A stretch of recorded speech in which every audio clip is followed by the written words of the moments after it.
Ultraman, the savior kaiju superhero of Japan, has defeated multiple threats time and time again, and has always come out on top. This time, he faces a much greater threat than any kaiju he's ever fought. Babysitting. It's Ultraman Rising, here on the Atomic Lizards podcast.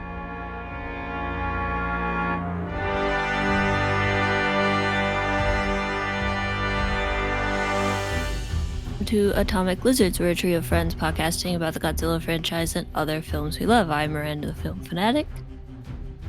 I'm Udi, the de facto film expert. And I'm Dan, the kaiju extraordinaire. On today's episode of Kaiju Korner, we are covering Ultraman Rising. In Ultraman Rising, professional baseball player Ken Sato returns to his home in Japan to take up the mantle of Ultraman. Despite Ken's unwillingness to want to be Ultraman, he does what he can to protect Japan from the kaijus that threaten it, for better or for worse. During one such battle, Ken stumbles upon a kaiju egg. Not only does the egg hatch, but it rather grows quickly attached to Ken. Not willing to just abandon it, Ken adopts the infant kaiju and must learn to balance his life between being a dad, being a pro baseball player, being Ultraman, and mending the relationship between him and his father. Ultraman Rising is a 2024 animated movie produced exclusively for Netflix.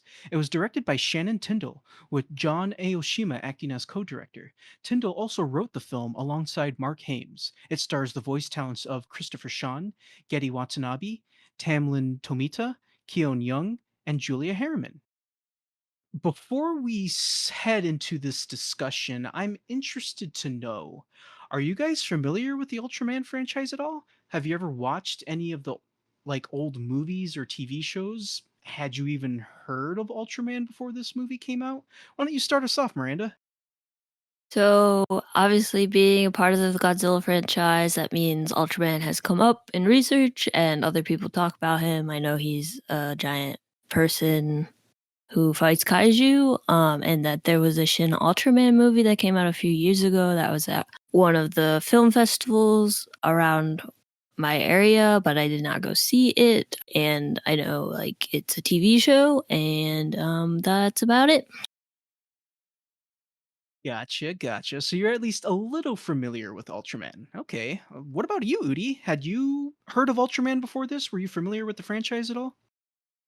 A little bit. I feel like I've talked about this before, but my dad apparently was like a pretty big fan of Ultraman when he was a kid. So I've heard him talk about it a little bit, and we've talked about it a little bit more relatively recently after I started doing this Godzilla podcast, and it kind of came up and whatever. And actually last year for his birthday, it wasn't like his whole thing, but just like one little tiny part of his birthday gift was I was somewhere and they just happened to be having like a little tiny kaiju toy selling event. It was I think they were mainly used toys, but they had some newer or new things there too. Yeah, I got him like a little Ultraman figure, so that was kind of cool. Yeah, outside of that stuff, I was aware of him.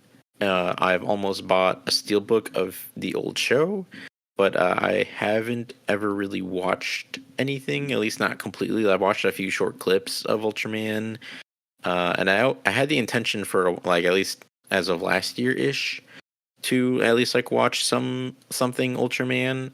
But yeah, I think I even had the intention to watch the Shin Ultraman movie, but I just haven't. So this is my first Ultraman thing that I've watched, so that's pretty exciting.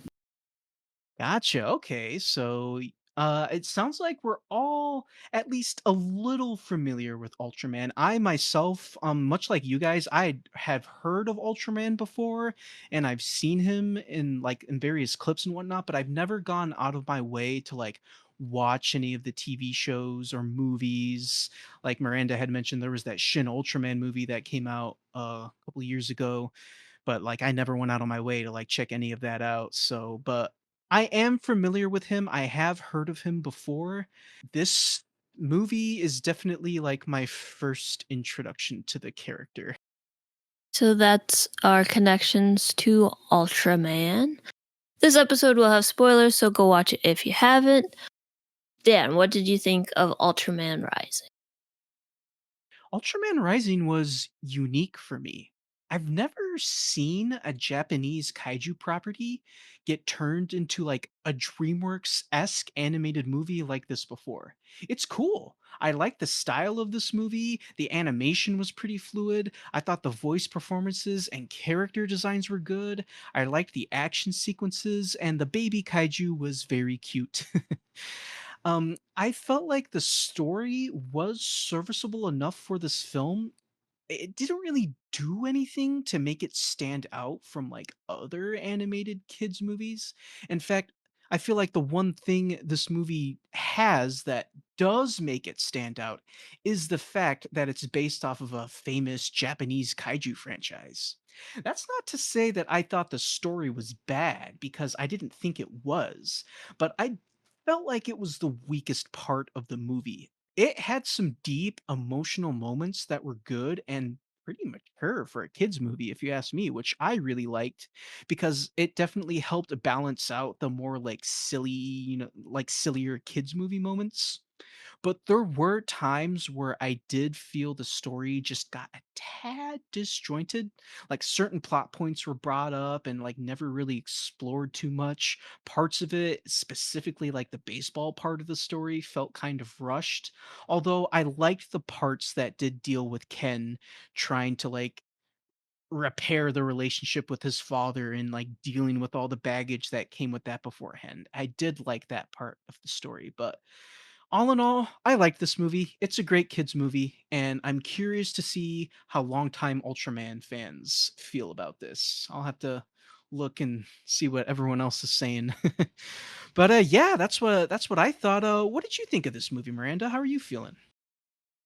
Thought the animation was interesting, but this movie didn't hold my attention. I wasn't really invested into anything throughout this movie. I mean, story is kind of interesting, or at least the concept of the story is interesting, but yeah, it just didn't hold my attention. But I do like the fact that they talk about baseball, because although they say baseball is America's pastime sport of all times, which it's not, it's American football. Japan has a really, really, really big baseball scene.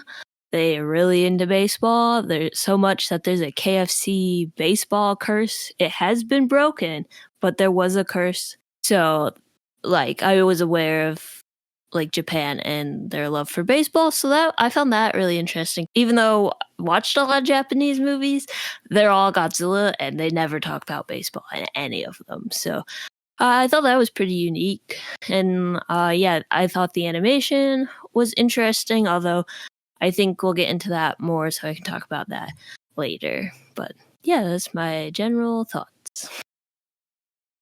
Gotcha. Yeah, I like how you mentioned baseball as well being a part of this movie, because yeah, there is a big baseball scene in Japan, and it is kind of cool that this movie does bring that up.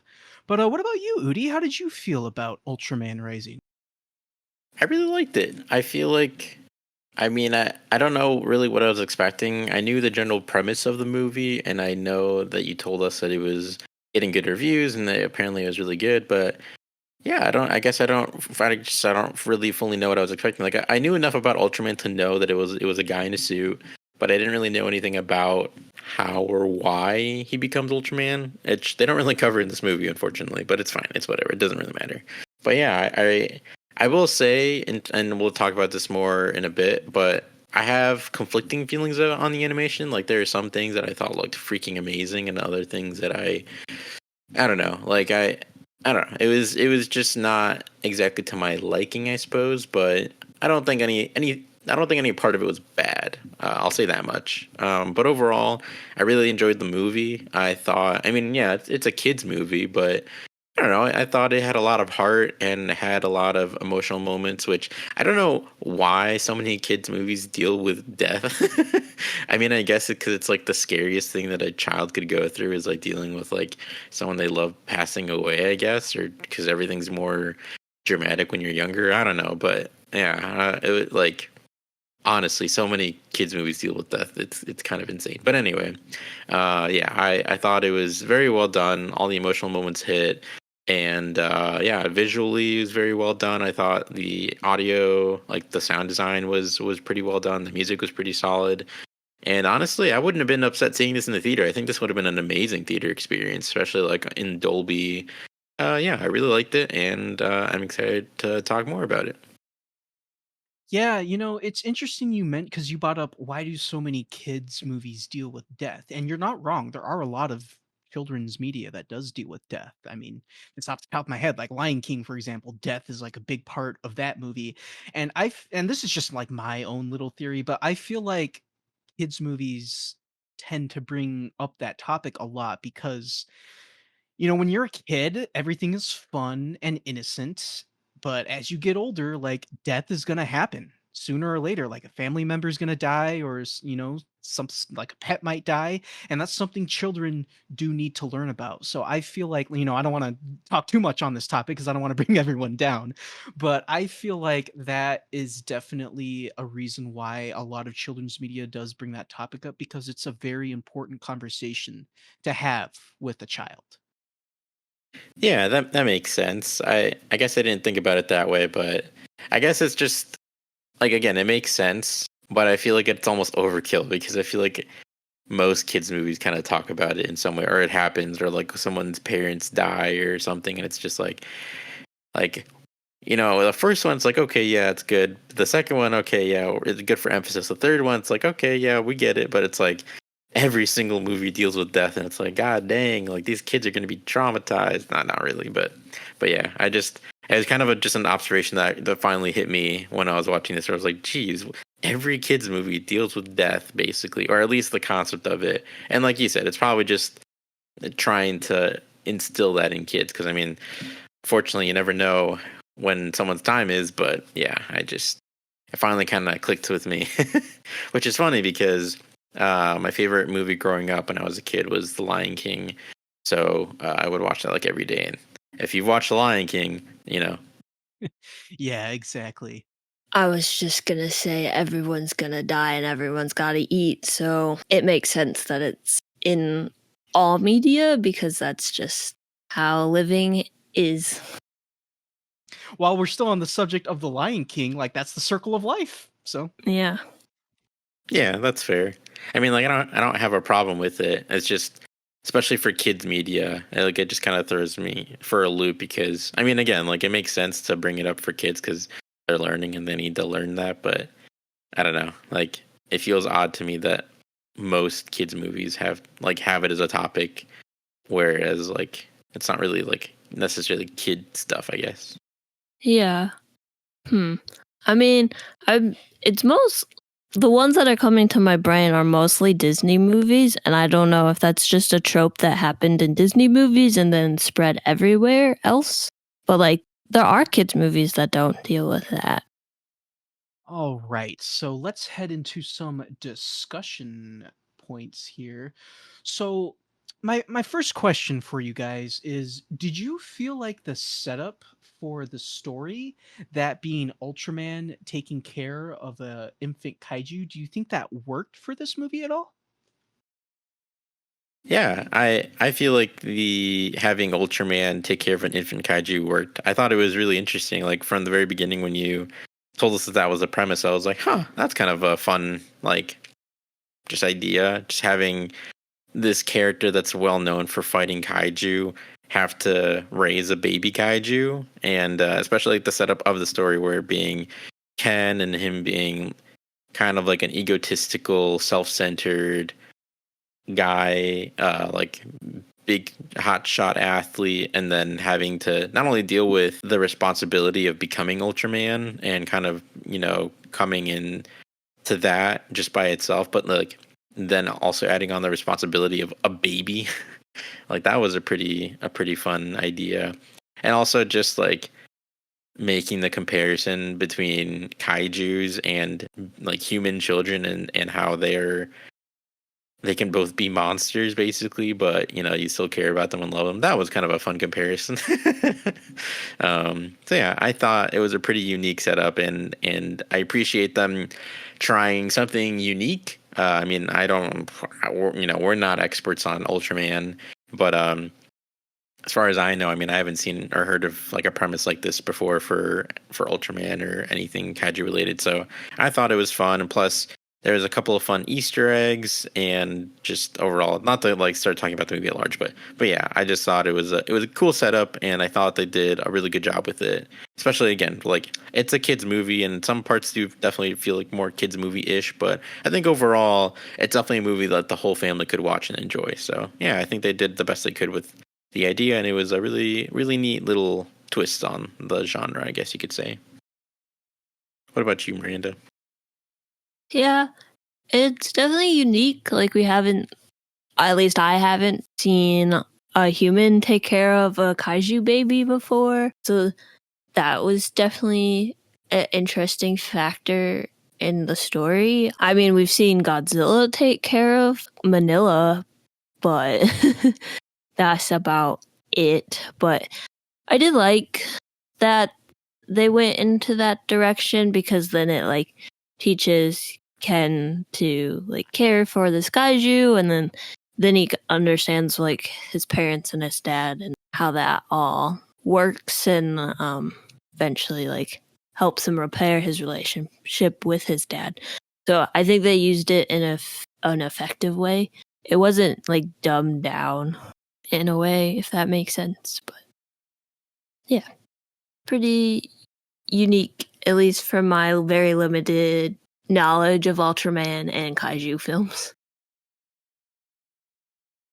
Yeah, I have to agree with you guys. I think for this movie specifically, for like an Ultraman movie that is animated and being aimed at children, this premise does work. And like Udi said, I think it's a fun premise for Ultraman because, yeah, Ultraman has always been known for fighting kaiju, defeating kaiju, and defending Japan from kaiju.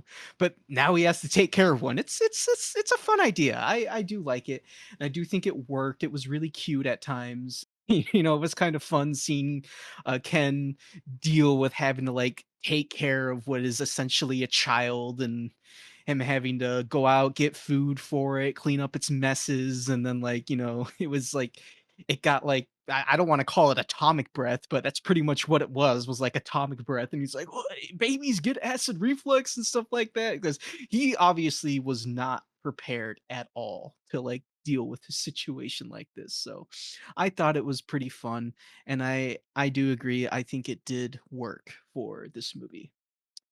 But speaking of Ken, how do you guys feel about Ken Sato? Did you like him as the protagonist? Did he leave an impression on you at all? Did you like him as Ultraman? Yeah, I think Ken was an interesting protagonist. I guess again, like I wasn't sure how the story was going to unfold or anything. So when the movie started out, I was like, okay, interesting. And I totally thought, and I think this is definitely like on purpose, but I totally thought that the dad died at the beginning of the movie with like the big Ultraman fight. I was like, oh man, that sucks. Like, and I will say, I was a little, not to get off on the tangent, but I was a little disappointed we didn't get to see the fight at the beginning with Dad Ultraman and the big kaiju, but it's fine. But then it cut away, and I was like, oh man, he passed away. That's unfortunate. And then no, it's like you just get this flash forward of like his mom is disappeared, and then he's just this big hotshot baseball star, and then he just is estranged from his father. And I was like, oh, interesting. Okay, that's not what I was expecting, but cool. And then like I thought maybe they were gonna do like a Bruce Wayne thing where he played up like the kind of hotshot, egotistical, like superstar guy persona, and then really like he was just Ultraman and whatever. But then no, it was just him, and I was like, oh, okay, interesting.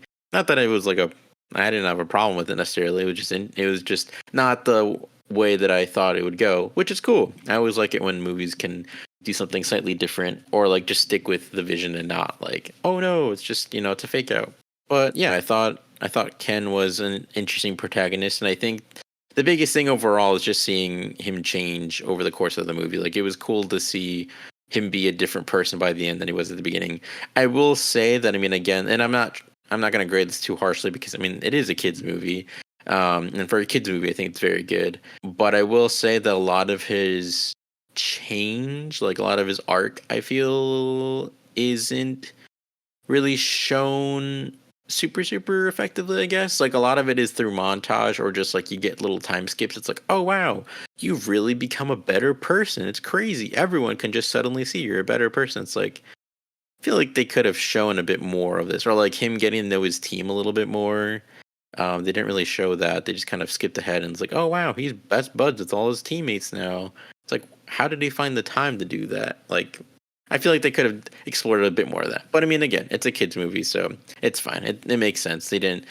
They probably were more willing to just like make it a shorter runtime than to try to get through all of that. So yeah, I thought he was a good protagonist, and I liked his overall character arc in the film, and I'd be excited to see him again in a sequel. So hopefully we'll get another one. But what about you guys? What do you think? Yeah, I agree. I did like Ken as a protagonist. I liked him as Ultraman. So one of the parts about Ken that I felt really helped is definitely the performance, like the his voice actor, Christopher Sean. Christopher Sean's performance as Ken, I felt helped really bring that character out for me, and so I really liked his performance. I liked I liked the way just Ken was at times. I found him pretty kind of relatable, you know, like all his little like quips he would say, especially his back and forth banter between him and that like kind of AI robot assistant that would follow him around. Like I like the part Mina? yeah, Mina. I like the part where he's like, "Did you get rid of all my fizzy drinks?" And then she's like, "Yeah, I replaced him with coconut water. Healthy body, healthy mind, or whatever, something along those lines." So, I like those little moments like that.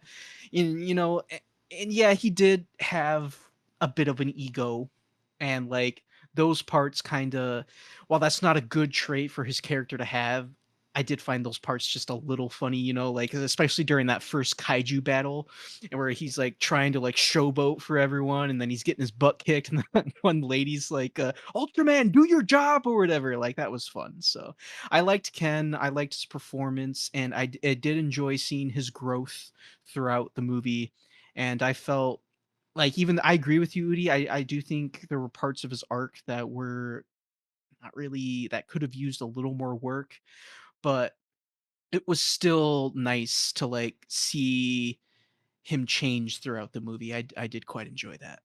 But what about you, Miranda? Did Ken leave an impression on you at all, or how are you feeling? I guess more or less what you guys have said. I mean, like I said in my initial thoughts, this movie didn't really hold my attention very well. But having a character who is a little more pompous, yeah, I guess like that, and then to show him like grow as a person and develop a relationship with taking care of the kaiju baby and like healing his relationship with his father was interesting. I mean, in the most broadest sense, the last sports fiction I watched was Ted Lasso. So in like the broadest of broadness, kind of reminded me of like Jamie Tart's arch in Ted Lasso, because he's kind of like a hot-headed like I'm so cool, look at me type dude. And then by the end of the series, he like learned that, teaching and helping other people of the sports team is a good thing. And so I liked that they did show that again, as you guys mentioned, that it probably could have been expanded on more, but I don't really know when or how they would have done this because from my viewing experience, it feels like there's three stories going on here and they're not necessarily meshing well together. I don't know if you guys felt that way, but I think as a main character, he is an interesting, main character. 100%. I agree with you, Miranda. I did feel like there was a little too much going on with the story. Like you said, there's like three different stories going on, and we'll get into it a little bit later. But yeah, I definitely felt that as well. Speaking of the story, and like we have already kind of mentioned Ken's strained relationship with his father, because in the movie, I guess Ken's mother just goes missing and they don't know where she is. And Ken feels like his father never really cared about trying to find his mother. He cared more about just being Ultraman and, defending the planet and whatnot. He felt like his responsibilities took precedent over his family. So it kind of led to this kind of strained relationship between Ken and his father, where like Ken, did he say he didn't talk to his father for like 20 years? I mean, granted, he was in the United States playing baseball, and his father stayed in Japan because he was Ultraman, but still, he didn't talk to his father for a while. So, like, did you guys find this plot line to be effective for the story at all? Did you feel like it worked for the story? Yeah, I think it worked. Really, you don't really have a story without that conflict in this movie. Like Ken could have just taken care of a kaiju, but eh, Ken could have just fought the villain. This gives it a little more substance. Be like, okay, here's this relationship. It's strained. Let's see how they can mend it. And they do that with like the kaiju baby, but without that story thread, I don't think this movie would have worked as well. Yeah, I feel like having the kaiju baby really made this movie stand out. I feel like not having that element would have.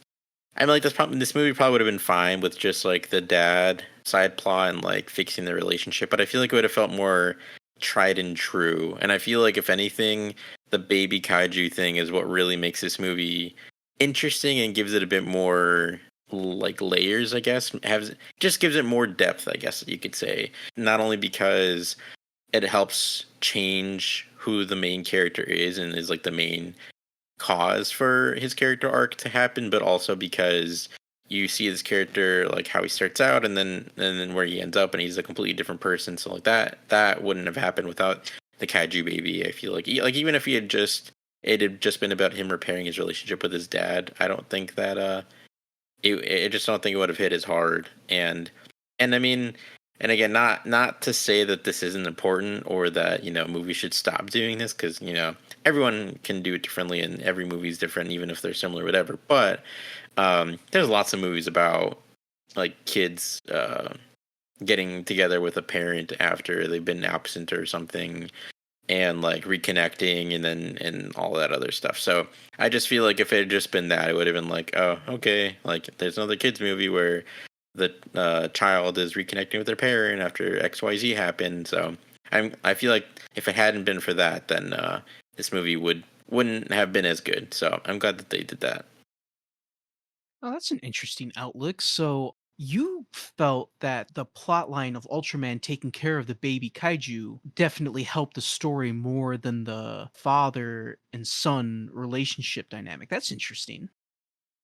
In some ways, Udi, I kind of do agree with you because, like you said, there's been that's why, like, I think I said in my early impressions that I didn't really feel like this movie did much to differentiate it from other animated kids movies because, yeah, that's like kind of a uneasy relationship between like a parent and their child is definitely a huge plot line that many kids films do like to adopt. So I do kind of agree that like having the babysitting kaiju plotline, I feel did kind of help it as well because yeah, it definitely helped make the story at least a tad bit different and like you said, Udi, it wouldn't have been tried and true.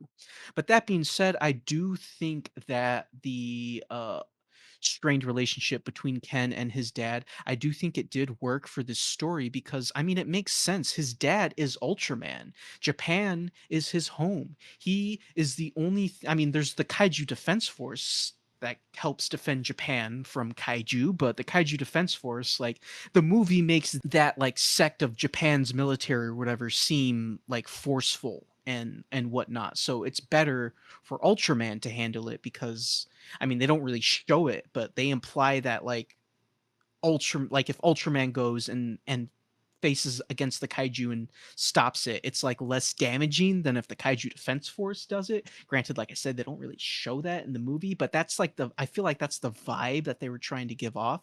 So like it makes sense because his dad just, even at the beginning of the movie, like Ultraman is the most important thing for the dad at this point because yeah, he is the only thing other than the Kaiju Defense Force there to defend Japan, and he feels like a great sense of responsibility and whatnot to want to do that. Granted, I'm not trying to defend the dad because, in the end, you still have a family to look after, and they need to be important to you as well, not just being Ultraman. And I thought those parts of the story did kind of work because, yeah, how do you like even hand like you can literally turn into a giant monster and you have to go off and fight these other giant monsters. You might not come back one day, that's a lot to handle. So I did think that aspect of the story did work, but I do agree that it is a little formulaic, and if that was all there was to this movie, the story probably would not have been as strong. All right. What about the villain, Dr. Onda? Like, did you guys have any thoughts on him? Like, was he just kind of generic to you? How are you guys feeling about the villain? He was fairly generic for, I mean, just in general, honestly. He was fairly generic until the end when he got a freaking sick mech suit to fight in. Oh my god, that thing looked Yeah, freaking sick. that looked cool. Yeah, I agree. Like, that kind of came out of nowhere. I was like, what? Because I thought they were like in a stealth bomber looking ship, and then all of a sudden he was just a big, like, awesome looking mech, and I was like, oh yeah, this is cool. And it's very like Pacific Rim like in how it moved and everything, so that was cool. But outside of that, like, they didn't really spend a ton of time developing him. They did give him a good amount of backstory, like, and more than enough for him to like feel like a character and not just be like whatever.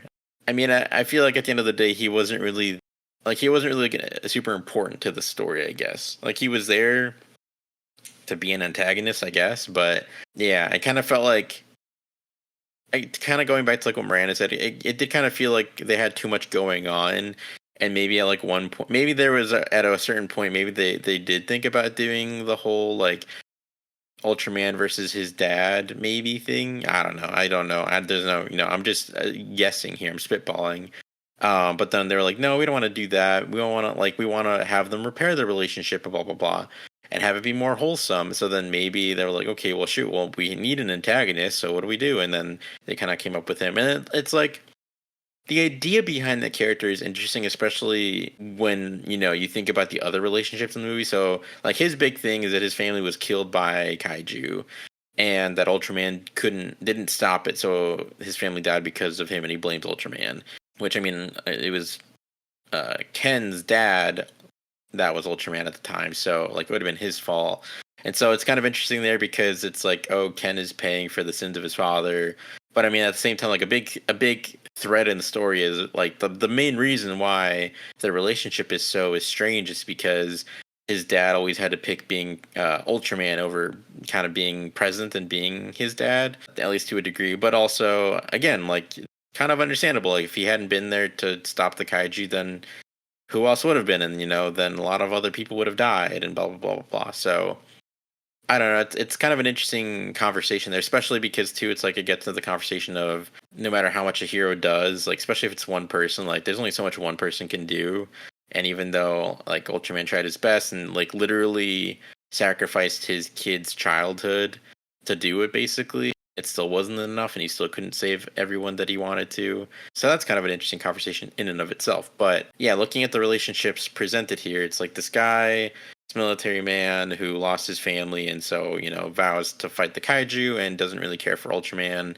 And then you have Ultraman Senior, who sacrificed having more time with his child to provide a safer environment for him and his family, and so that he could practice baseball and do all this stuff, and then also, try to keep Japan safe. And then you have Ultraman Junior, not to, I guess, diminish him in any way, but just a younger Ultraman, I guess I could say. You have him who is like, again, has like his strange relationship with his father, but had a very caring and loving relationship with his mother, and then he becomes an adoptive parent for a kaiju baby. And so just a lot of interesting just characters like right there. Just a lot of different personalities, a lot of different histories, all kind of intertwined with each other, just in some way, shape, or form. Just all playing, side by side with each other, and it is kind of interesting, especially like looking at it more like if you wrote it all down, like, oh yeah, like that's pretty interesting, like set up on paper. But I do think that overall, like the villain did kind of fall a little flat because it was just kind of like again, he just kind of felt like an antagonist for the sake of being the antagonist because the movie needed one, not because it was like super well set up. Again, he did have a backstory, and I thought the backstory was well done, and he was sympathetic, but I don't feel like the movie did a super great job of like making you care that much. Like it was just like, oh, here he is. He's gonna fight the good guys. Here we go. And I mean, at the end of the day, too, it's like he was willing to kill the kaiju baby, which I mean, again, from his perspective, you can totally understand. But yeah, I don't know. So I thought he was interesting, but I mean, again, it's definitely like a kids movie antagonist, and in like a regular live action, like quote unquote adult or older person Ultraman movie, would he have worked? I don't know. Maybe. Probably would have been just as generic, but as is, like, it's fine. Not terrible, but not like great or anything. Just like above average, but not great, I guess I could say. But what about you guys? Yeah, he did feel kind of generic at times. But I did, like, kind of feel for him because his backstory is very sad to me. His wife and kid got killed by, like, a kaiju. I don't know, I found that to be kinda sad, and then it was actually really sad near the end where, he knew he was beat, so he put the self-destruct sequence onto his cool, badass-looking robot, and then he brought up the video one last time of his wife and kid, and then he was like, "Soon." Like, I don't know, I thought that was really sad. But, but yeah, I did feel sympathy for him, and, like, from his perspective, like, I can understand, like, why he wants to do what he wants to do, because to him, the kaiju are just monsters. Yeah. And just to clarify, like, it's not that I don't think that his backstory is sad, but it just kind of reminded me a lot of like Big Hero 6, or like the whole reason behind, which I don't honestly, now that I think of it, I don't even remember if the guy's family did die. I don't know. But like for me it's just that, like, yeah, it's sympathetic, like I said, and I can understand, I can empathize with the guy, but it's just, I don't know, like him making this quote unquote big sacrifice to like kill the kaiju and kill Ultraman. But like it's kind of hard to feel bad for him, and it's like, well, he's not making, you know, a good sacrifice. Like in his mind, sure, he's right and he's doing what he believes is right, but in actuality, he's not really doing like a grand sacrifice for the greater good.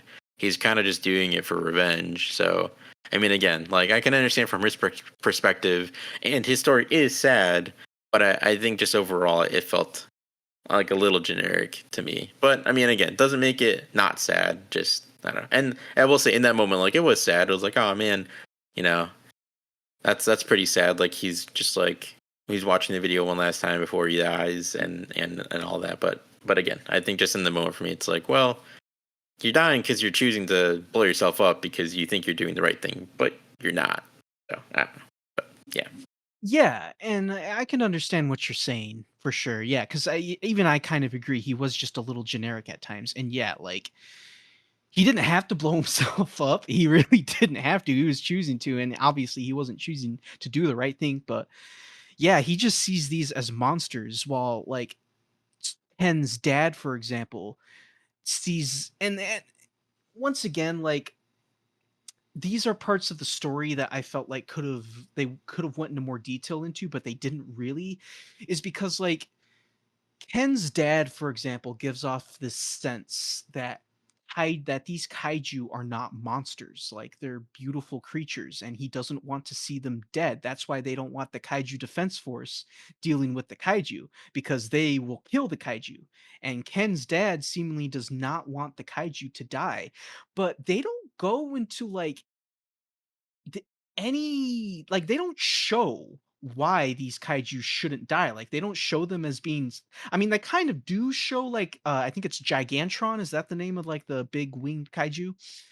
that at the end, I think, like, they kinda Something like that. yeah, like, they kind of show that kaiju being in a sympathetic light, but they don't really do that for any of the other kaiju, so it's like, they want us to feel for these animals and see them as more than just monsters. They want us to see these as like living animals, part of the ecosystem, you know, they shouldn't be killed. But the movie doesn't go out of its way to show us that. So, like, I mean, yeah, we get like Ken taking care of the kaiju infant, and like the kaiju infant is cute, and we don't want to see that die, but it's a baby. Of course it's gonna be cute and everything, you know? So so I feel like they could have shown that a little more with the story to show us why these monsters, because like in the end these monsters are coming into cities and destroying buildings and probably killing people. Don't get me wrong, I love that stuff. Like that's why I watch kaiju movies. I watch them so they can destroy cities. But if you want me to feel sympathetic for these creatures, like you need to show that. And yeah, we see that with the baby kaiju, but we don't see that with any of the adult kaiju. So like Dr. Onda wanting to kill all of these kaiju, like the movie wants me to view it as wrong, and I do view it as wrong, but only because the movie is telling me I should. They're not really showing me why. So it's kind of difficult for me to like not see that in a, you know, super bad light or anything. But that's just how I feel. Two quick things. What was a more pointless sacrifice, Dr. Onda or Shea Wiggum in Kong Skull Island?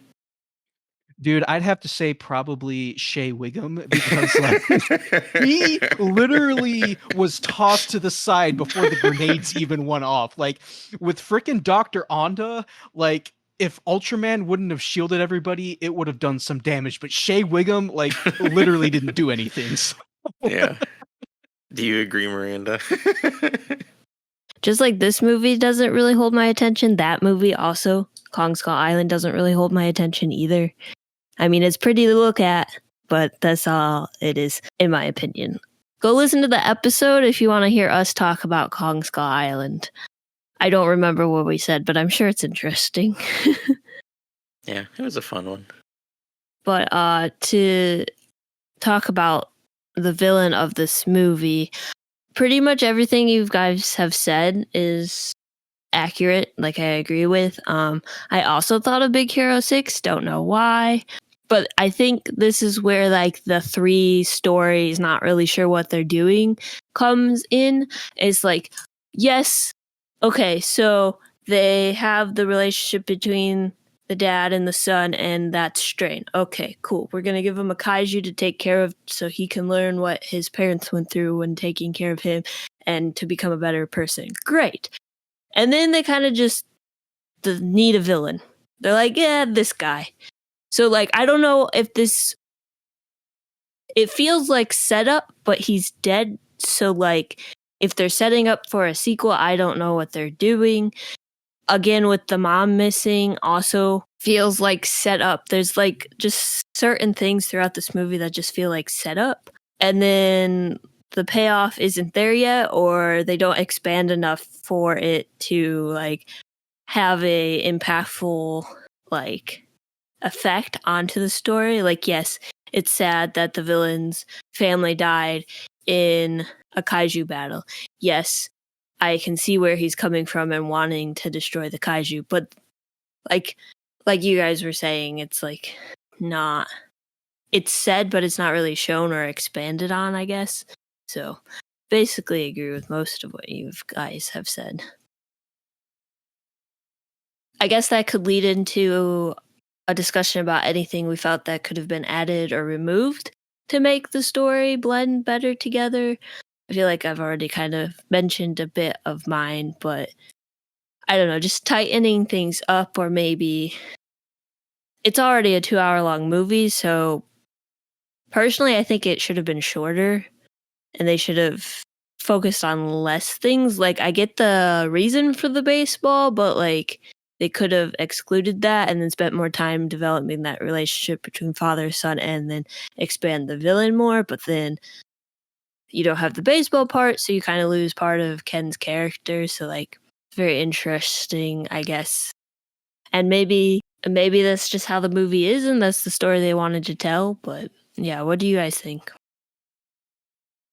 Yeah, I agree. And like you said, we had already kind of touched on this, but I felt like there was too much going on with this story. I definitely feel like they could have just removed some elements.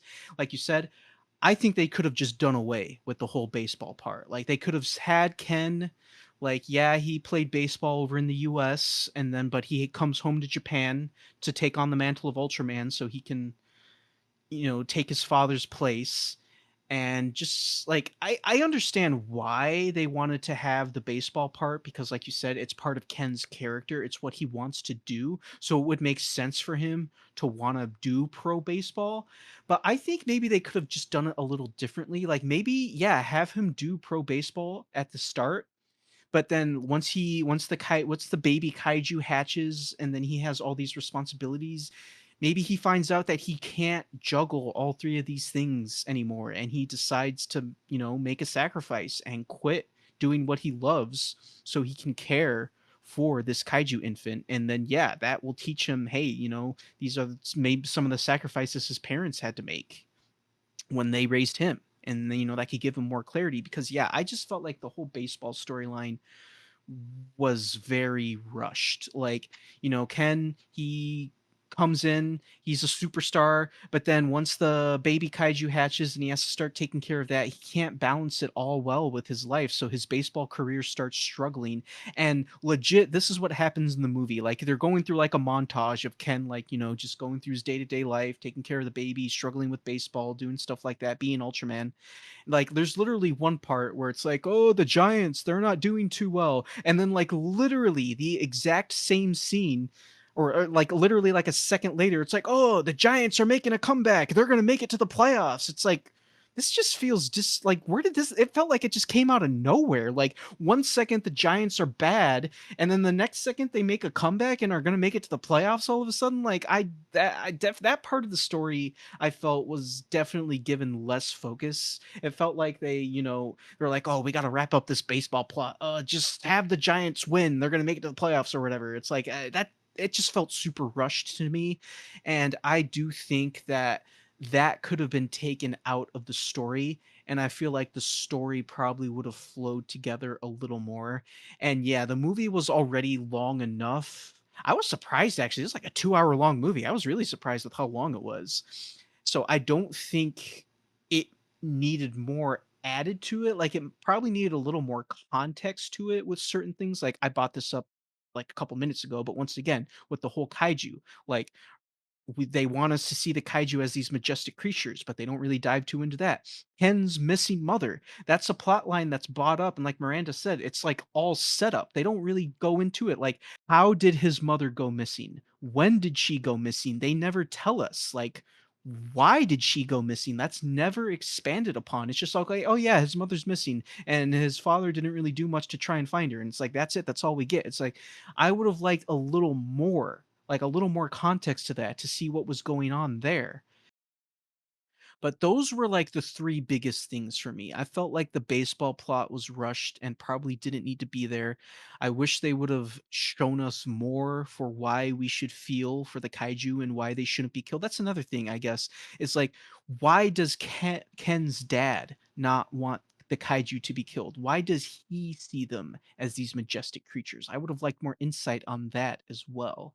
What about you, Udi? Would you have added or like taken away anything to make the story flow a little better? What would you have done?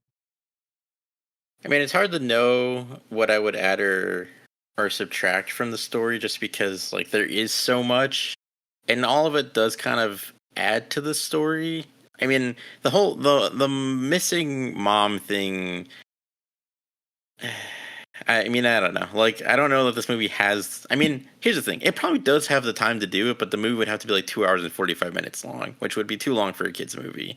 And it would probably just be too long in general. Like, there would be no real reason to make it that long. I mean, obviously to fit that storyline in, but also then you could be like, okay, well, there's just too much going on in the movie. But they did just kind of keep bringing it up, and I mean, I don't know if either of you watched the post credit scene, but it ties directly into the post credit scene about like the mom and everything. So like basically they're just kind of pulling an Ant-Man. They're just leading. They're talking about this missing mom, missing mom, missing mom, and then they tease at the end that she's alive and that he needs to go save her. And I mean, again, it really depends on how you feel about like sequel baiting or like setting up sequels when like you're only just starting out. For me, I mean, it's not the worst thing in the world. And I mean, again, like it's a kids movie.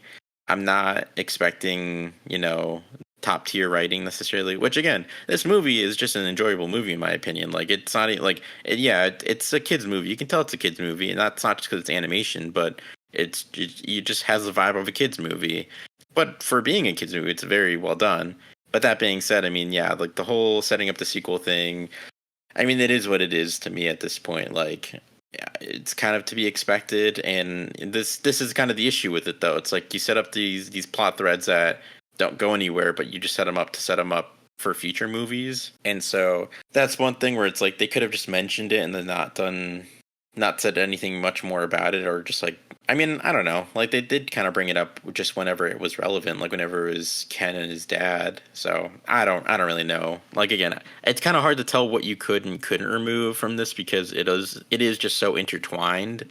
And like Miranda brought up the whole thing about like how baseball is like a big part of Japanese culture that I feel like a lot of people don't think about. So like I'm glad that they kept that because it's something more fresh. Like again, yeah, like it's not something that's super shown off. I would say in media, especially not American media, mainly because that's where we are. It's the media we consume mainly. But so like I wouldn't want them to get rid of that because that was kind of interesting. That was kind of fun. And I don't think if they had gotten rid of the baby side plot, I don't think that would have done well because I like again, like I said, I think that was like the main thing that really made this interesting, kind of subverted this property, of Ultraman. So I wouldn't want to get rid of that. I think keeping the dad alive was better because again, they always kill off the parents in kids movies, or they always kill off someone, but especially like a parent. So I'm glad they didn't kill him off, and I'm glad that they were able to kind of work through everything and all of that. So I thought that was kind of fun, and getting the moment with them being two Ultramen was cool. But yeah, I don't know. Like it's kind of, and this will only kind of make sense if you've watched it, and you might not even feel the same way if you have watched it, but it's kind of how I felt about the movie Bullet Train. That movie is very long. I think it's like literally like around 2 hours and 40 minutes.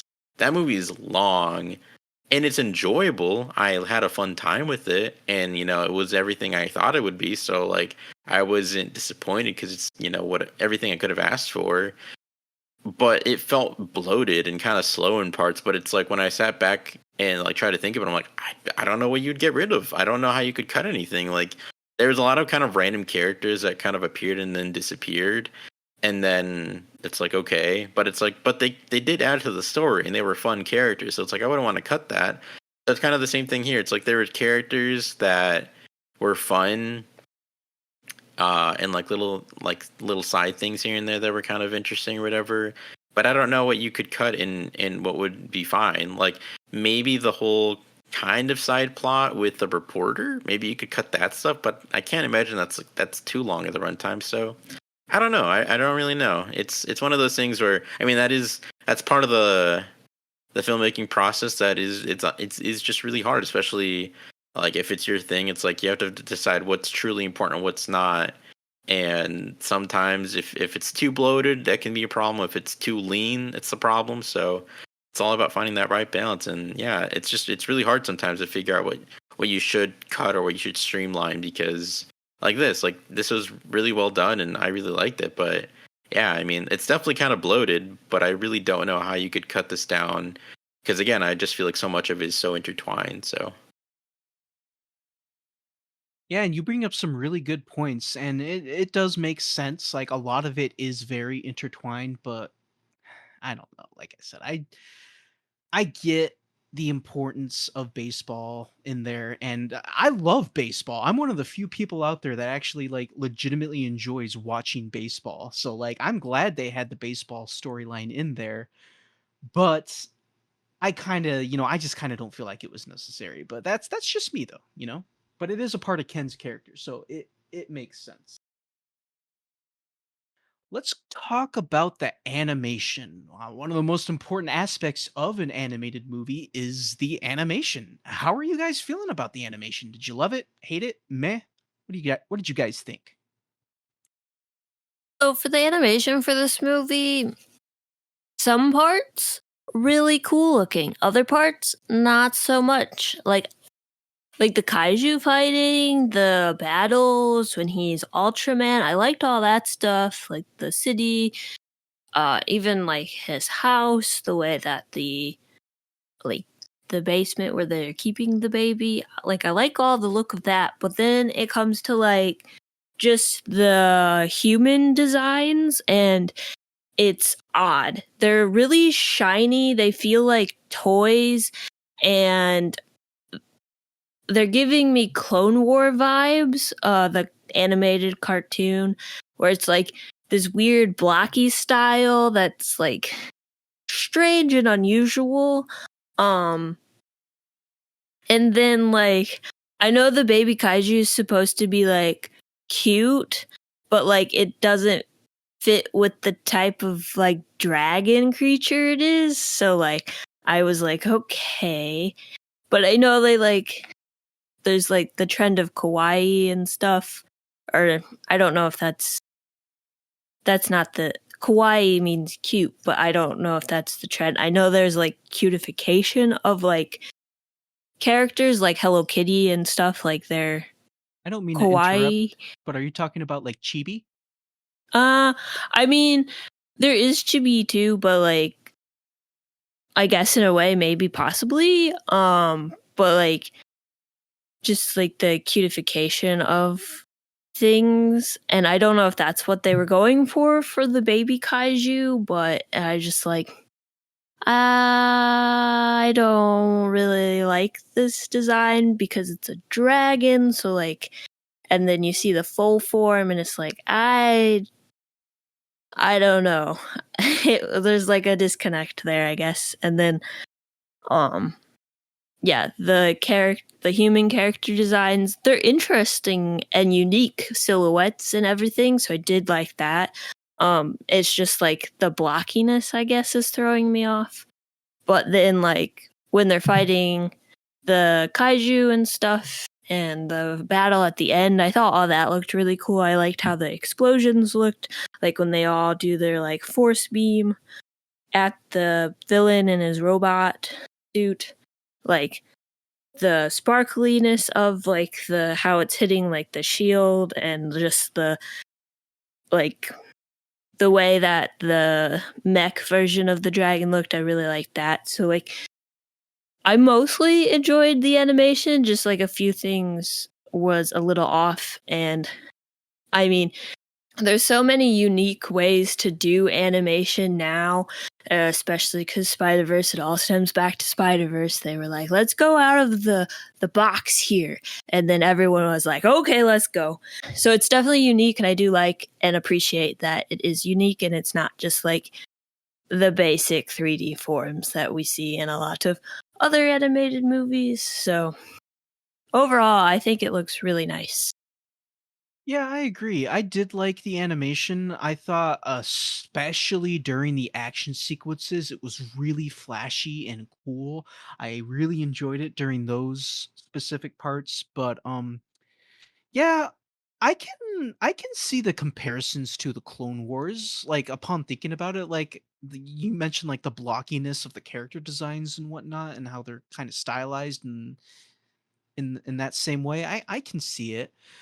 I did feel like during the slower parts, the animation didn't really look too impressive. I mean, it kind of makes sense because, during the slow scenes, like, you're not really going to be looking for anything flashy or interesting, but like Spider-Verse, for example, still looked interesting during the slow parts, but once again, the animation in that movie is just on a completely different level from everything else. But I thought the animation here was completely serviceable. Like it looked really good during the action sequences, looked really flashy, and yeah, I didn't think it was bad. I definitely didn't think it was bad. What about you, Udi? How you feeling about the animation? I agree. I also didn't think it looked bad. it's it's interesting because I kind of touched on this in the beginning, but There are some shots that I thought looked really great, like really, really cool, really fun. Like a lot of fun playing around with like color and kind of interesting textures.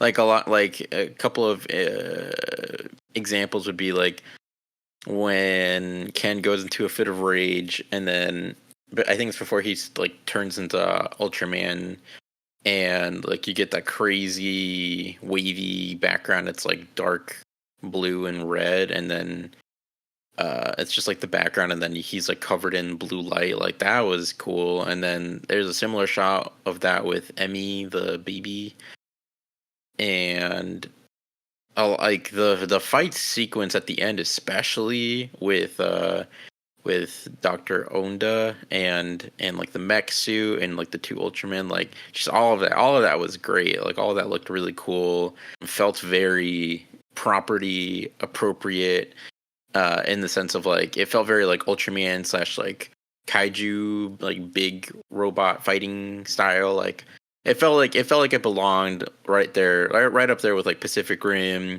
and just like other kaiju movies and stuff like that. So very cool. I think they did a really great job with that. A lot of the moves were cool and everything, and like a lot of the visuals were very impressive. Again, I really like that mech suit design at the end, that Doctor Onda had, and then the Ultraman suits looked cool, for what they are. I mean, they looked like Ultraman, so it's kind of a timeless design, I guess you could say. There weren't that many kaiju in this, but I thought that the ones that were there were cool to look at, and the sound design was cool. But yeah, I don't know. There was something with like some of the faces, like Ken's face, when he was an adult, like when he first popped up on screen. And I'm not saying this is what it was. It's not. I'm not saying that. But it almost kind of gave me like the appearance of like some AI, like generative AI images that I've seen, like stills of like animated things that people are trying to make. Like obviously it looked better than that still, but it kind of gave me a similar vibe, with like the sort of like line choices I decided to make, like with like shaping his face and stuff. I don't know how to describe it properly, but like there was just something about his face that didn't quite look right to me, and it wasn't always. It was just sometimes at certain angles, like he just looked off to me, and I don't know why. But like the reporter's face looked fine, his dad's face looked fine, his mom's face looked fine. I didn't have any problems with like their designs, but yeah, it was just like at certain angles. Like I didn't love the face design they went with for Ken. I don't know. I mean, I don't know if it was necessarily a stylistic choice or if it was just an artistic choice, as in like that's just what they wanted to go with. I'm assuming it was just that, because if I didn't have a problem with anyone else's like design, then it was just that, I guess. But yeah, otherwise, I mean, I think it all looked very serviceable, if not like quite good. I would say it's definitely bordering on much better, like more so than just like okay. Like it's definitely like very good. I liked the usage of color. They had like a lot of interesting texture work, and it didn't feel super generic. It did kind of give me some Spider-Verse vibes here and there throughout, which I mean, again, I think like Miranda said, is kind of just hard to avoid at this point because it was just very revolutionary for the genre. But I will say that it was less prominent than like the Teenage Mutant Ninja Turtles movie that came out last year. Like that was very Spider Verse inspired, which I don't have a problem with because that style is freaking amazing. But yeah, just an observation. But overall, I liked it. I thought it was well done, and yeah, I am curious to see how much better the potential sequel will look, assuming that it gets made. I wanted to comment earlier because you mentioned like Ultraman's design. I do like the way that Ken's Ultraman looks. I think it's a very cool, like animate stylized version of the character. I do really like that. But I don't know. I thought his dad looked weird. Like his body was like I get it. Like it's supposed to match his body, but it just looked weird to me. I don't know. It's That's just how I felt about that. Old dad bod, Ultraman. Yeah, it just I don't know, it just looked weird when he turned into because his body was, like, super tiny, but his head was, like, huge, like, I don't know. Plus, you could see his mustache to the Y mask. that too, yeah. So that was interesting. You know what I did like? I liked how they gave Ultraman eyes, like pupils, because like, obviously, the original Ultraman suit, it's a robot. You don't see, like, pupils in there, but they gave it to this Ultraman. I thought that was kinda cool. I like that. Curious though, like, because once again, like, I don't know, like, any hardcore Ultraman fans. I wonder if what I just said was blasphemous. I don't know. I don't know any Ultra ask your dad, Udi. I doubt he remembers any like hardcore lore or anything. Yeah.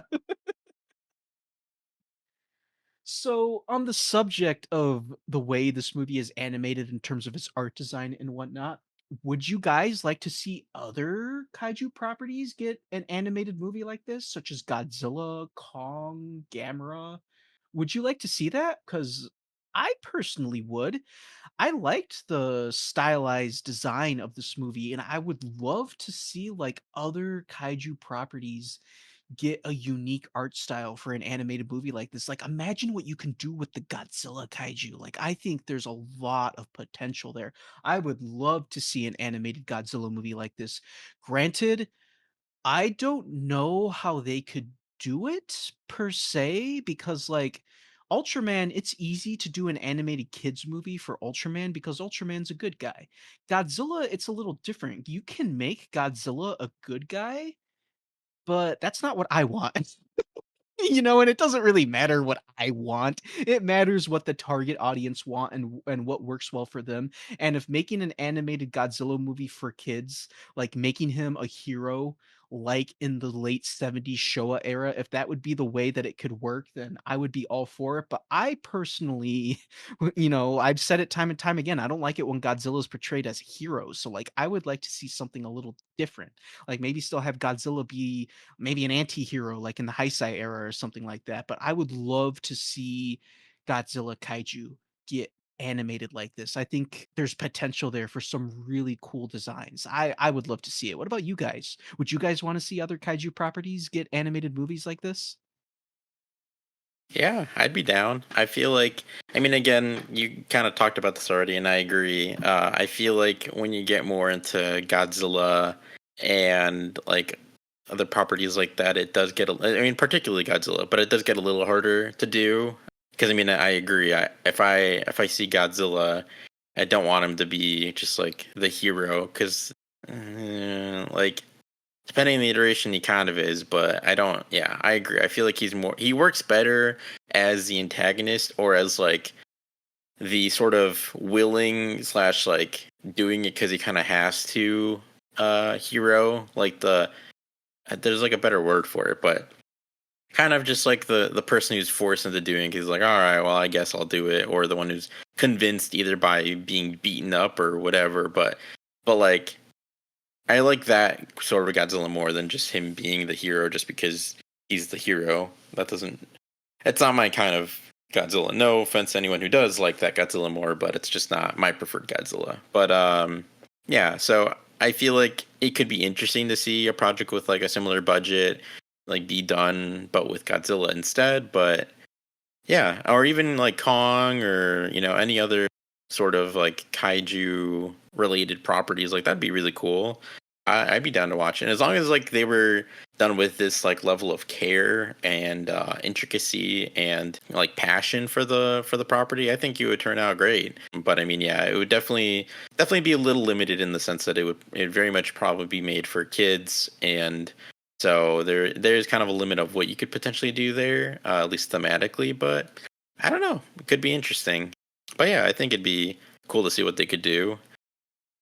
Yeah, and I wanted to add on, because I talked mainly about Godzilla when I was talking, but like I think this could definitely work for Kong or Gamera because like Kong and Gamera, much like Ultraman, are more portrayed as heroes than they are like anti-heroes or destroyers or villains like Godzilla. Oh man, like a Kong movie on Skull Island in this type of animation, that could be really, really cool. And hey, I mean, we've been talking about this movie possibly getting a sequel at the because it's brought up throughout the majority of this movie that there's a kaiju island. They can't say Monster Island because that's taken. But they talk about this kaiju island that all the kaiju come from.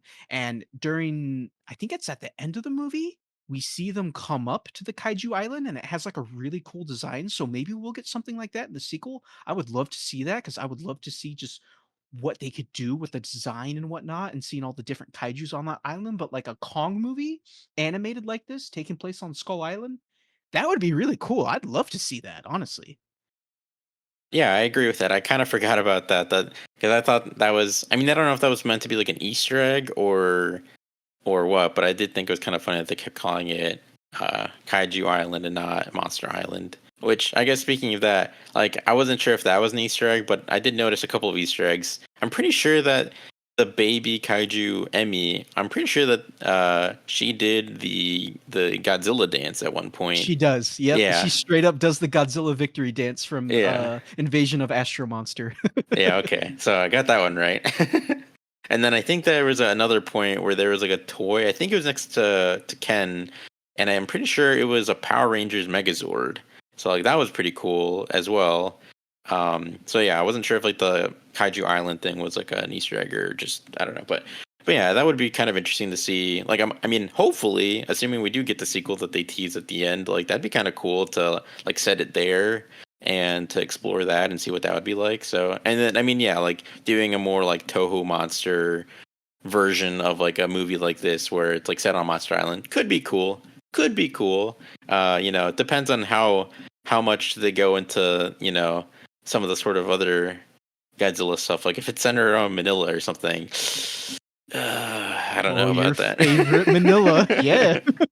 But if it was more like Gigan and Godzilla and Kong or something, that'd be pretty cool. But yeah, I don't know. I would trust like this team who'd made this movie to do it or make something interesting.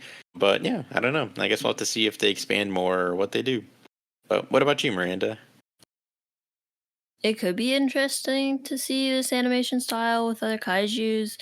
Like, I don't know. I mean, it says it's by Netflix, but I don't know if they got like a specific studio to do this because I don't think it's DreamWorks and it's not Disney and it's not, the mainstream American site animation studios. So, like, I don't know if Netflix has their own studio. So, if they could like do a deal to get the other kaiju in, that could be cool. I mean, to see Mothra in any style is really cool, except the MonsterVerse because I don't like the design in that one. They did better in the new one.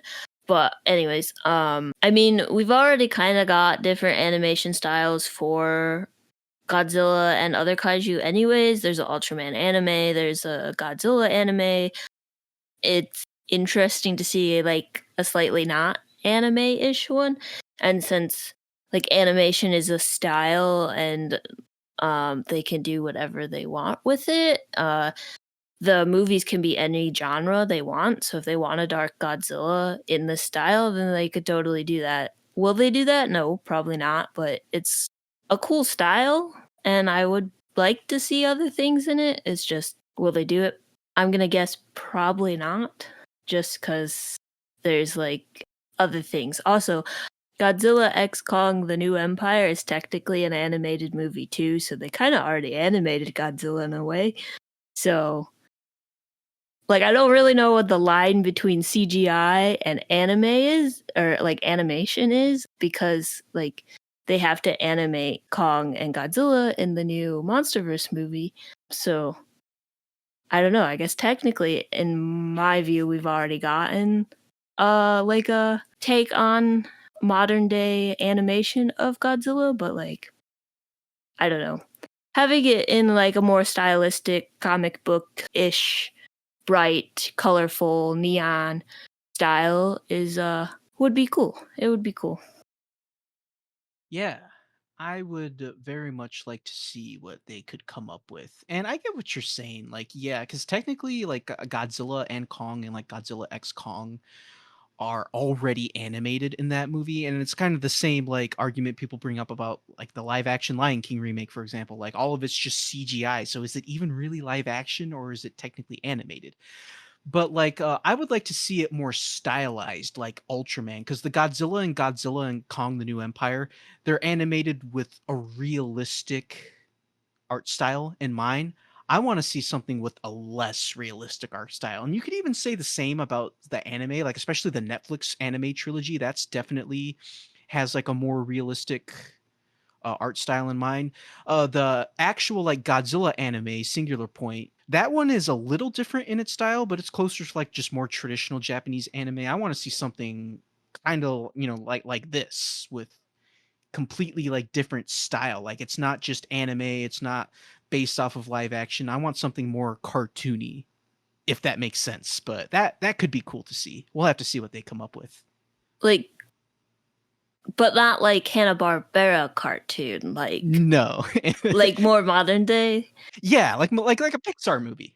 Okay, yeah, because like there's several like kaiju animations out there, and this one does definitely feel the more unique out of all of the ones that I can think of. So definitely be interesting to see something else in this style.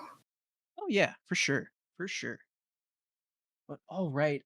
So did you guys feel that this was a successful attempt to get the Ultraman franchise more wide scale appeal outside of Japan? I asked this because I don't think this movie was made for a Japanese audience at the forefront. I think this movie was made with us Americans in mind because I was looking at like the lip movements and the lip movements seem to sync up perfectly with the English dialogue. And like I was like looking up the film's Wikipedia page, I think this movie was originally done in English. So that's interesting to me because that makes me think they made this movie with like the West in mind. Like, because I feel like if this was a movie made for Japan and for Japanese audiences, it would have been originally done in Japanese. But I think it was originally done in English. So that's kind of fascinating to me, honestly, because that makes me feel like, yeah, they want to give this movie more wide scale appeal and give it more popularity outside of Japan. Do you guys feel that it was successful at that? Just to comment on you saying that it was like made in like English, like on Netflix it says original audio is English. So they definitely made it for English, and if they were making it for Americans, that would explain why there's a heavy baseball influence in there too, I guess. Although baseball is extremely popular in Japan, I wonder if that was like a factor in them like showing it. And then it's a kids movie too, so you have like Little League and like T-ball and stuff that's popular. So like I I hadn't really thought about that. Yeah, and like baseball, it's a popular sport in both like America and Japan, so that is the one thing they can use to kind of like bridge the gap between the two cultures because it's something that both cultures really enjoy. So yeah, it's interesting. Do you guys think that this movie has a chance of making Ultraman more popular in America, kind of like where Godzilla is right now?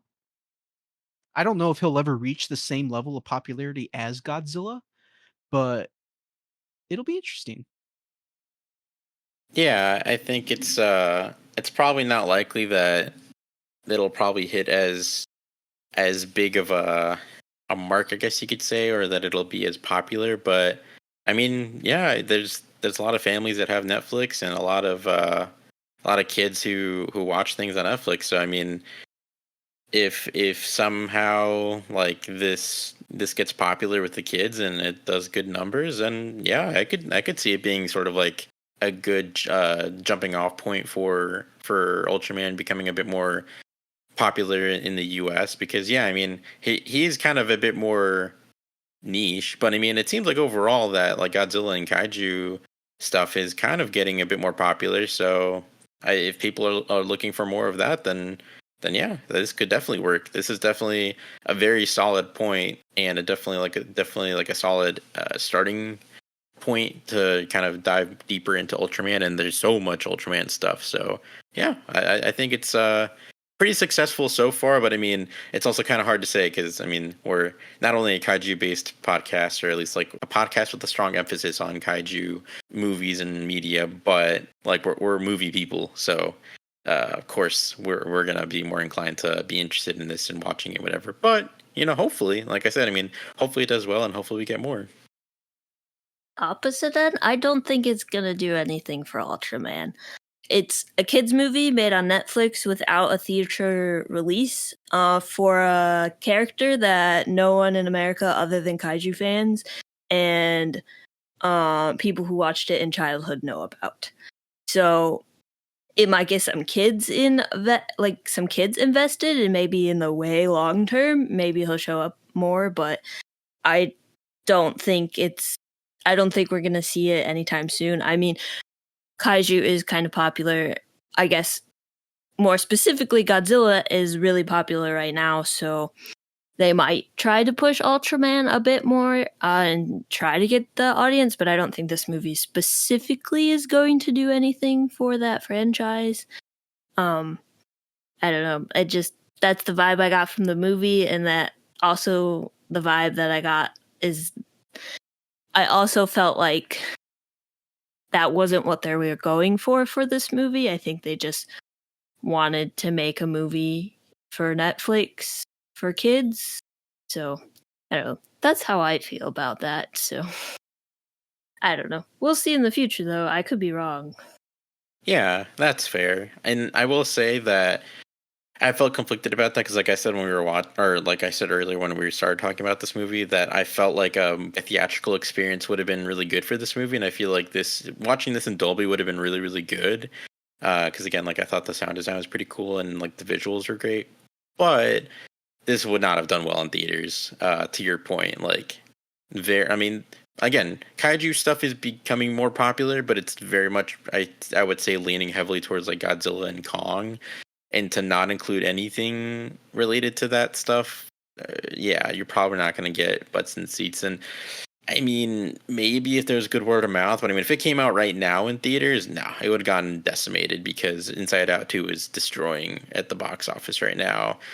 So yeah, I mean, it's a lose lose. Like they could do like the thing that they've done before. It's like, oh, we'll just release it in theaters for 1 week, and I guarantee it still wouldn't have done like any money. So I mean, I don't know. It's one of those things. It's one of the unfortunate things with how the industry is right now. And I'm not going to get on a huge tangent right now, but like this movie would have been great in theaters, but there's no chance it would have made money in theaters because people don't go see new things or interesting things. So it is what it is. But yeah, I mean, you do bring up a good point though, and I think hopefully it does better than it might seem like it will. But I mean, yeah, you're not wrong. It probably won't like inject a bunch of new fans into like the Ultraman IP realm. Like, I might get some kids interested, but it's probably not going to do like a whole lot. Yeah, I also don't think I think Netflix was the best route to go for this movie because I agree.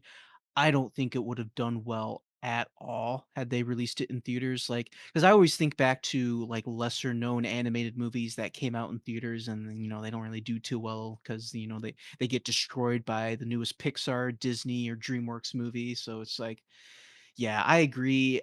I don't think this would have done well in theaters.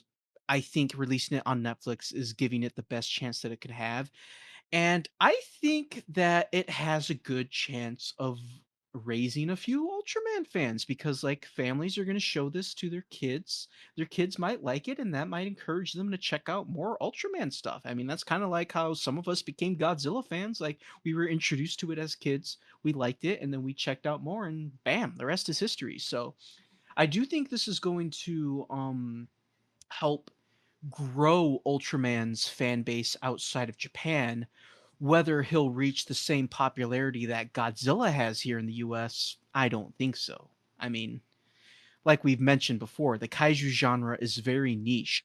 And the only reason why Godzilla is so popular is because he is just the most popular kaiju. Like, there's no other kaiju out there, in terms of popularity at least, that can even hold a candle to the size of Godzilla's fan base and cultural impact.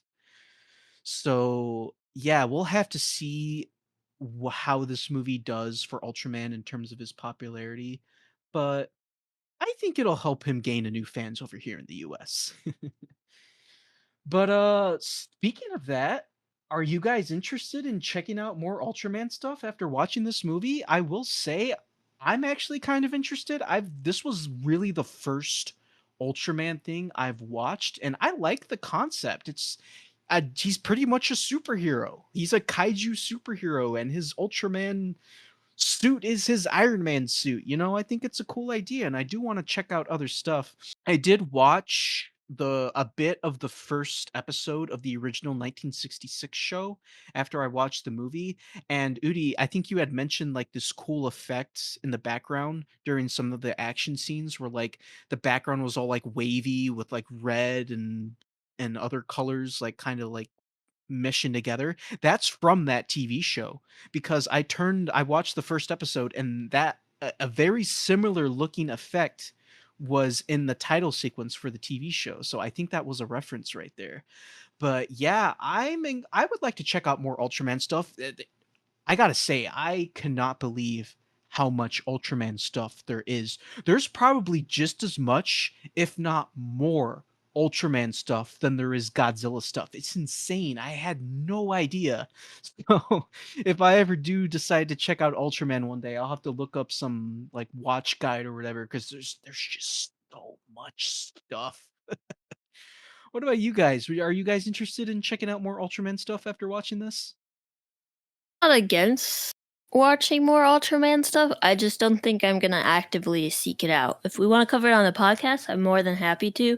And if there's like very specific like movies, like big ones, or like specific like storylines throughout the like TV shows and stuff, like I think I'd be really interested in watching those. I just at this moment in time don't necessarily have a bunch of time to dedicate to a TV show from the 50s or the 70s, 60s, a long time ago, but like I'm not against Ultraman. It could be very interesting to see like his evolution and compare it to Godzilla, and then just in as I do with everything, just in society in normal in general. Um, so if there's a sequel, I'd probably watch it if we're gonna cover it on the podcast and like yeah. Gotcha. I mean, yeah, that makes a lot of sense because yeah, there's just so much Ultraman stuff that yeah, I can definitely understand you like not having the time to like want to seek that out right now.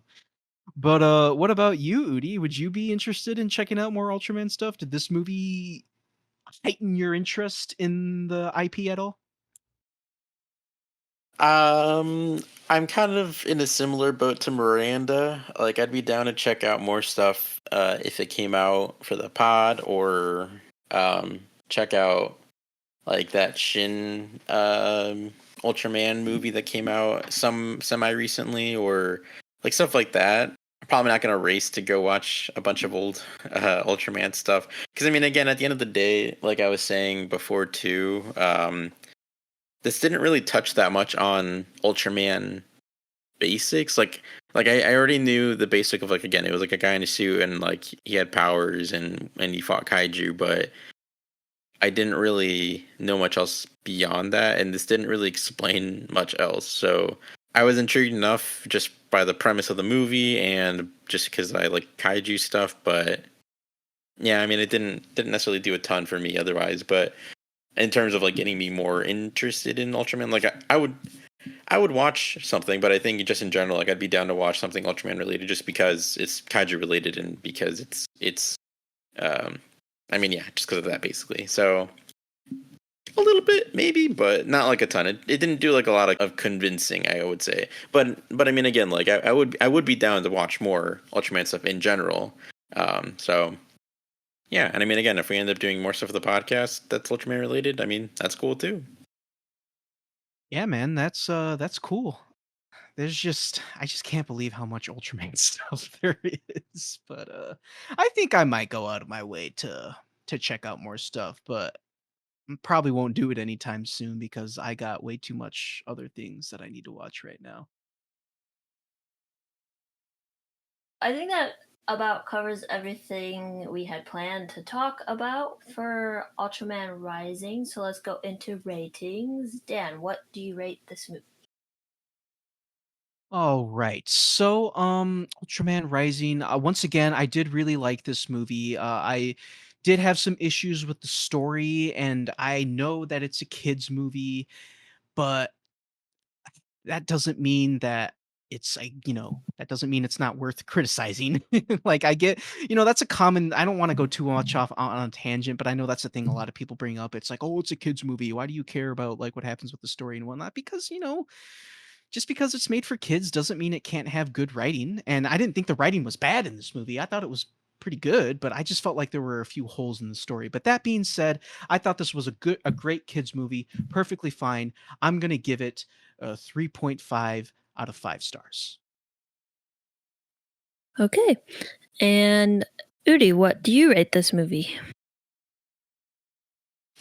Yeah, as I said before, and like how Dan just said, I mean, it is a kids movie at the end of the day.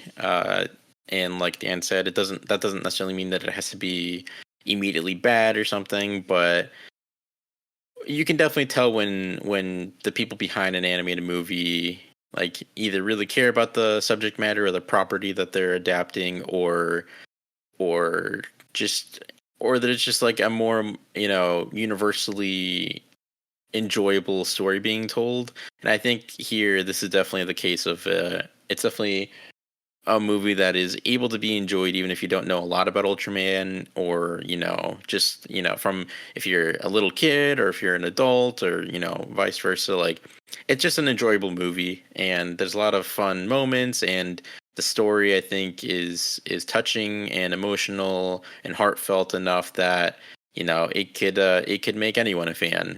But that being said, it has some shortcomings, and I think it does suffer a bit from bloat, where it's just not able to focus enough in certain areas. And so I'm going to give it a 3.5 as well. Not bad. I am going to give it a 3 out of 5. I thought it was a pretty decent movie, cool animations at point, interesting story. But it didn't have the pizzazz I like in my movies. So I'm gonna do some quick math here.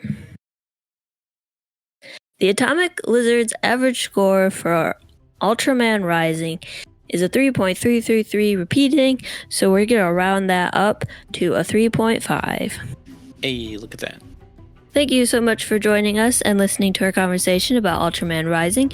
If you're interested in hearing more, check out our previous episodes, and as always, you can find us on Instagram at Atomic Lizards Pod and on Letterboxd at Atomic_Lizard.